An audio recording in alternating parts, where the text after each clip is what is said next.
मुद्दे जिनका सीधा वास्ता है आपसे, खबरें जो जुड़ती है आपके अपनों से। आपके क्षेत्र की हर छोटी बड़ी खबरें देखिए उत्तर प्रदेश न्यूज आपकी आवाज पहुंचाते हैं जिम्मेदारों तक। संभल फर्जी बीमा पॉलिसी करने वाले बीमा माफिया गिरोह का भंडाफोड़। संभल पुलिस ने अंतर्राज्यीय गिरोह के 6 सदस्यों को किया गिरफ्तार। पुलिस ने आरोपियों से बरामद की विभिन्न बैंकों की पासबुक, चेकबुक, डेबिट कार्ड, आधार कार्ड और पैन कार्ड। गिरफ्तार आरोपी मृत लोगों का फर्जी बीमा पॉलिसी कराकर हड़प लेते थे क्लेम की राशि। डेड बॉडी भी सुपुर्द की है, जो डेड बॉडी 6 महीने पहले जल चुकी है। राइटिंग डॉक्टर की ही लगती है। अब कौन है ये हम पता लगाएंगे। तो इसका मतलब बीमा माफिया प्रधानमंत्री जीवन ज्योति बीमा योजना में धोखाधड़ी कर वसूलते थे धनराशि। गिरफ्तार आरोपियों में एक एनडीए का छात्र और आशा वर्कर भी शामिल। आईपीएस अनुकृति शर्मा के नेतृत्व में पुलिस ने किया गिरोह का भंडाफोड़। एसपी कृष्ण कुमार बिश्नोई ने पूरे मामले का किया खुलासा। राजपुरा थाना क्षेत्र का मामला।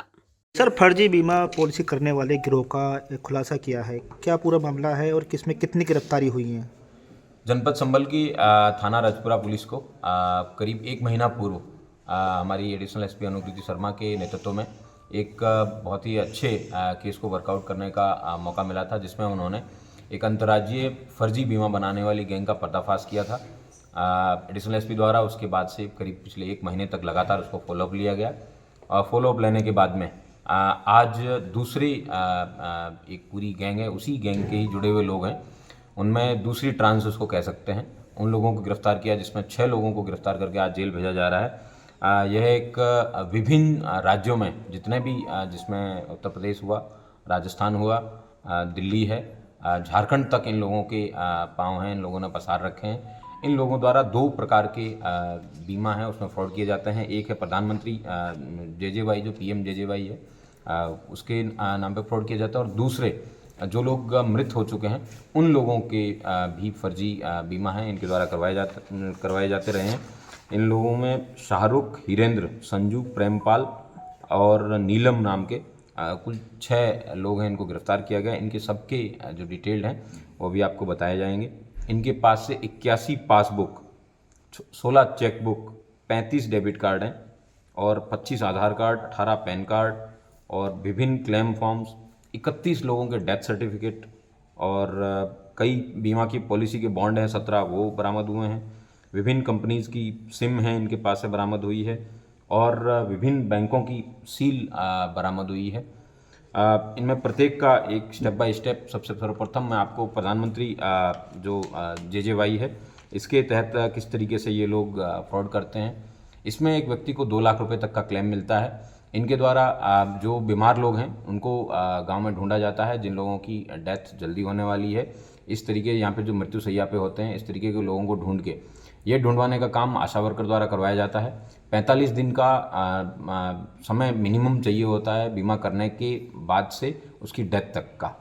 तो ये इसी तरीके के लोगों को आइडेंटिफाई करके पहले उनका बीमा भी करवाते हैं और फिर उसका नॉमिनी भी, उसके लिए भी जो नॉमिनी के जो फॉर्म भरते हैं उसका भी सिम कार्ड है, वो लोग स्वयं ये लोग परचेज करते हैं। किसी एक पर्टिकुलर उस व्यक्ति को गिरफ्तार भी किया गया है जो ये सिम प्रोवाइड करता है, और उसके बाद में बिना व्यक्ति को पता चले जिसका इंश्योरेंस हुआ है पीएम जेजेवाई का, उस व्यक्ति के खाते से 2-2 लाख रुपए इस तरीके के निकालने का प्रकाश में आया है। दूसरा जो फ्रॉड का इनका तरीका है, ये मरे हुए लोगों के बीमा कराते हैं। उसमें सबसे इंटरेस्टिंग चीज़ है, फॉर एग्जांपल एक व्यक्ति है जिसका नाम है त्रिलोक है। त्रिलोक ने अपना Rajiv Gandhi cancer institute research centre है जिसमें उसने अपना ट्रीटमेंट करवाया और ये इसका रियल ट्रीटमेंट हुआ है वहाँ पे, और इस ट्रीटमेंट के बाद में इस व्यक्ति की डेथ हो जाती है। इस व्यक्ति की डेथ हो गई है 19/6/24 को। इसका निगम बोध शमशान घाट दिल्ली के अंदर ये उसका सर्टिफिकेट है कि इस व्यक्ति की डेथ हुई है। उसके बाद में इसको वहाँ पे इसका अंतिम संस्कार हुआ है, ये निगम बोध शमशान घाट की डिटेल है। उसके बाद में इस व्यक्ति को 19/6/24 को इस व्यक्ति की डेथ होने का एक डेथ सर्टिफिकेट, जो ओरिजिनल डेथ सर्टिफिकेट है, वो एमसीडी द्वारा इशू किया जाता है दिल्ली के द्वारा। इसके बाद में ये बीमा माफिया है वो इस तरीके के लोगों को आइडेंटिफाई करते हैं।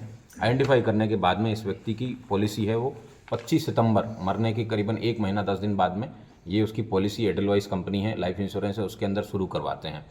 उसके लिए इस व्यक्ति को जिंदा दिखाया जाता है। जिंदा दिखाने के बाद में इन लोगों द्वारा उसकी हार्ट रेट वगैरह सब कुछ हॉस्पिटल में उसको एडमिट करवाया जाता है और जिसमें उसकी गोविंद वल्लभ पंत हॉस्पिटल के अंदर भर्ती कराया जाता है। उसकी आप देख सकते हैं कि उस व्यक्ति को फिर वहाँ पे मृत दिखाया जाता है। उसका प्रॉपर पहले ट्रीटमेंट भी करवाया जाता है, घर वालों से कंसेंट भी ली जाती है कि अगर ऑपरेशन है, इस तरीके की कोई कार्रवाई की गई थी, इसमें बहुत हाई रिस्क है वगैरह। उसके बाद में गोविंद वल्लभ पंत से एक और इसका डेथ सर्टिफिकेट है, वो इश्यू होता है 27/12 इसके मरने के 6 महीने बाद में एक इसका डेथ सर्टिफिकेट इश्यू होता है। और उसके बाद में एमसीडी द्वारा भी उसी डेथ सर्टिफिकेट उसके आधार पे एक और फर्जी डेथ सर्टिफिकेट बनाया जाता है। इसके बाद इस तरीके की इन्होंने 2-3 अलग अलग कंपनियों के अंदर इसकी पॉलिसी बनाई रखी होती है।